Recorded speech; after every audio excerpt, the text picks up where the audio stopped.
Welcome, my darlings, to my humble chateau. Please make yourself very comfortable. Relax your mind and release your imagination to me. I will bring you a story to entrance and entertain. Perhaps a frightening one. Perhaps a steampunk. Perhaps a bit of mythology. Anyway, sit back, enjoy, and subscribe to me.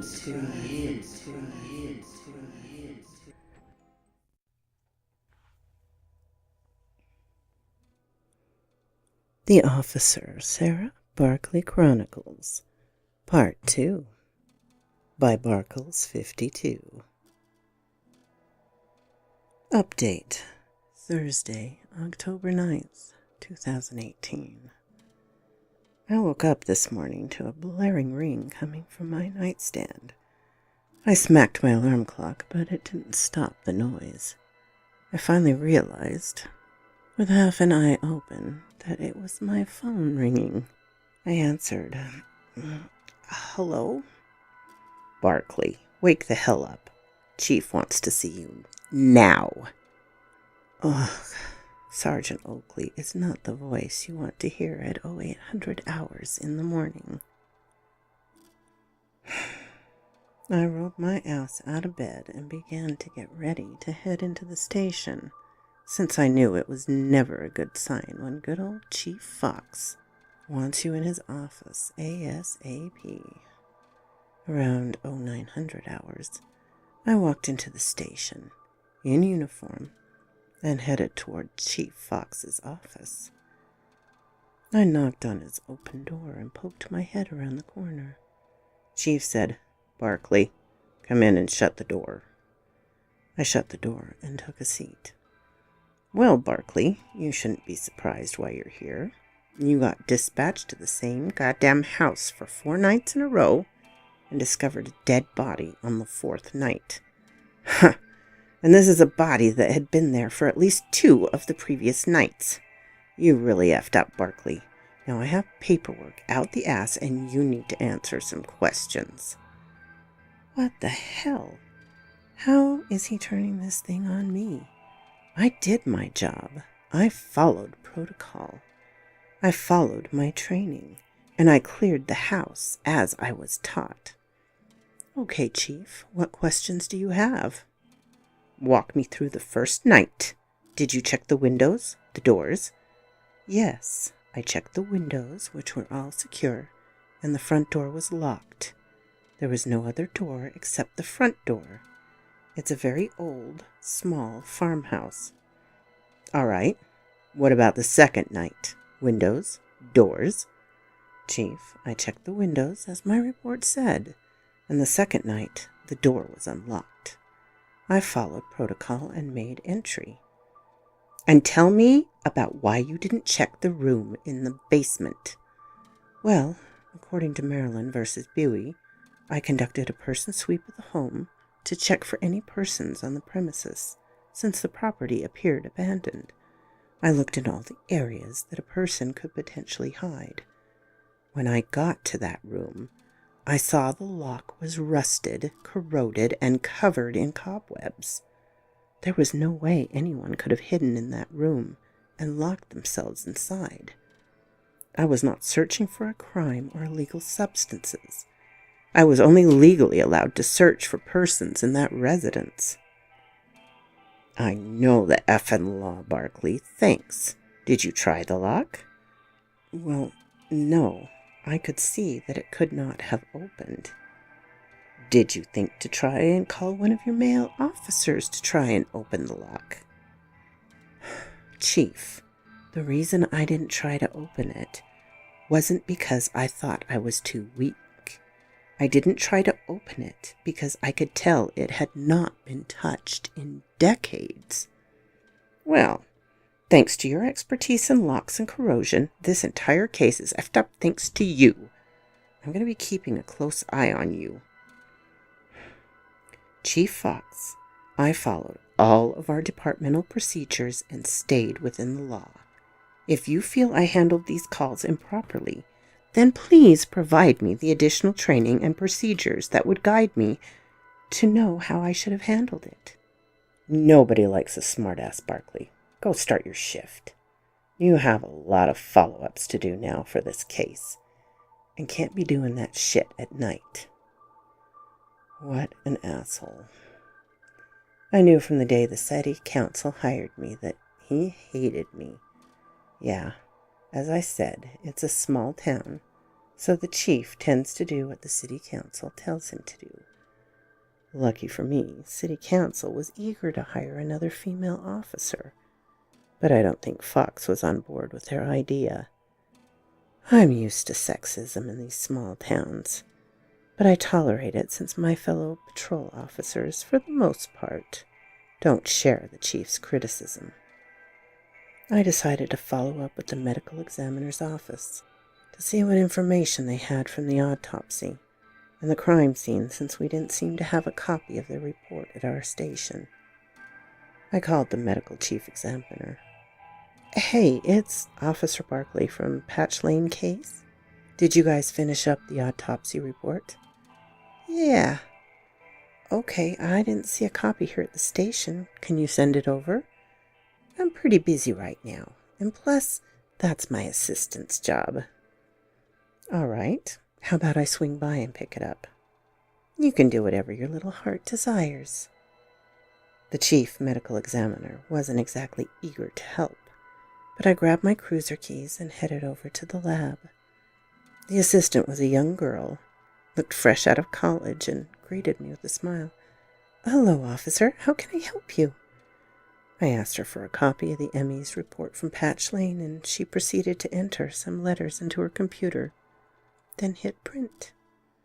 She handed me the 3-page document, and so I asked, aren't there more pages? She responded, Nope, that's it. I found this very odd, considering most medical autopsy reports for a homicide case are well over 20 to 30 pages.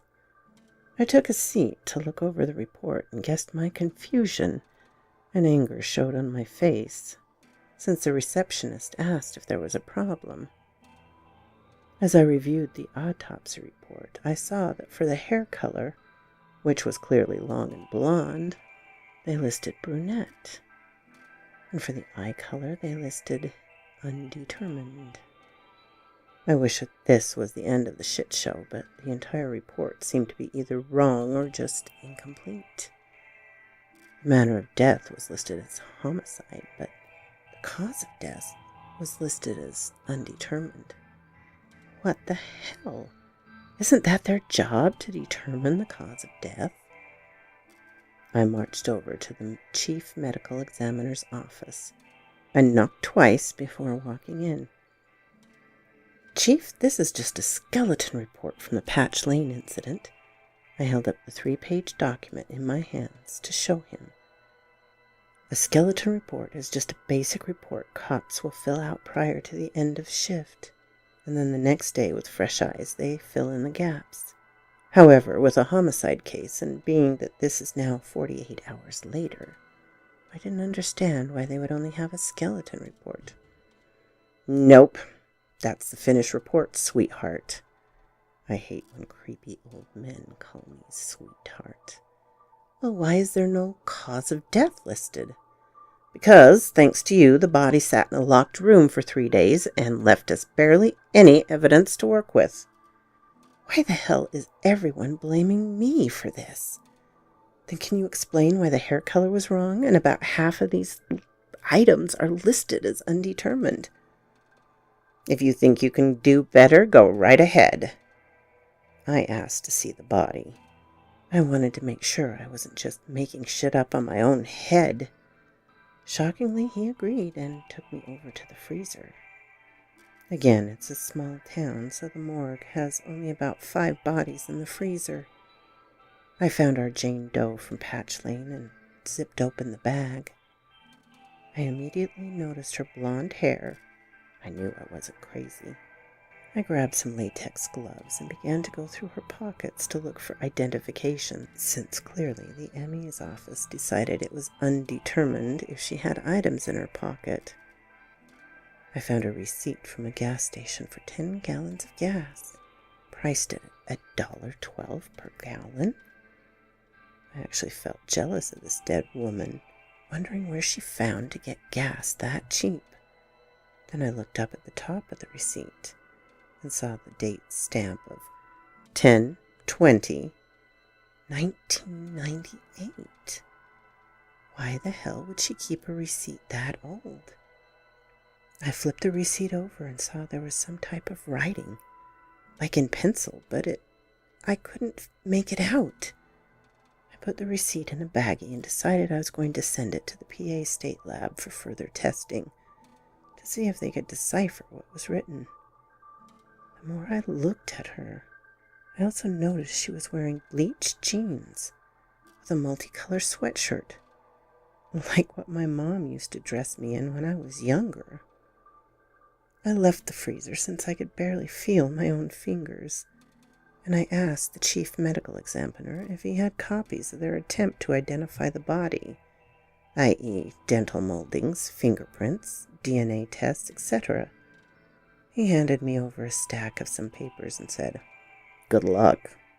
I asked, "Why are there only 6 fingerprints? Why didn't you do all 10 like normal?" He responded, "Well, why didn't you check the lock on the door while you were there 3 days ago? I don't tell you how to do your job, so why the hell are you trying to tell me to do mine?" Asshole. I decided I was going to redo her fingerprints, since the ones he handed me looked shitty and weren't even complete. He's usually more thorough than this, and I have no idea why it feels like I'm the only one even trying to solve this case anymore. I fingerprinted all 10 of our Jane Doe fingers and ran them through my mobile AFIS, automated fingerprint identification system.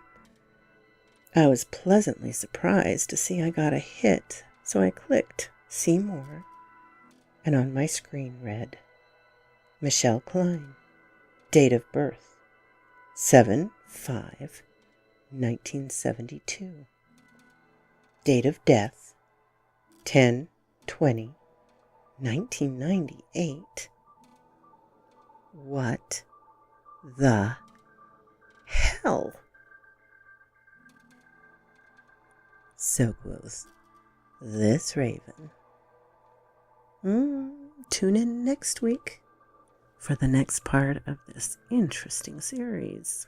I think at least the ME knows more than he's saying.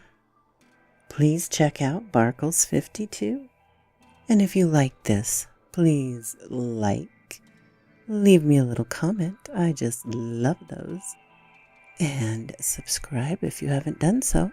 Ring the little bell so you know when to come up and see me. And I'll see you guys again next time, my darlings. Bye-bye.